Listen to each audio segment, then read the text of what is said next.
sila nila eh. Di man sila. Ay, yung dalawa oh. Dapat sabihan niyo ano. Alam niya. Nako, mapuputol yung wire namin. Dapat ilabas na lang ng ano. Hindi, hindi mo sa akin.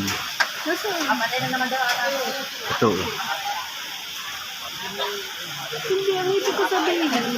Yung sky cable natin dito, di ba? Yung malayo. Yung skynet natin dyan. Kaya mo, akalihin.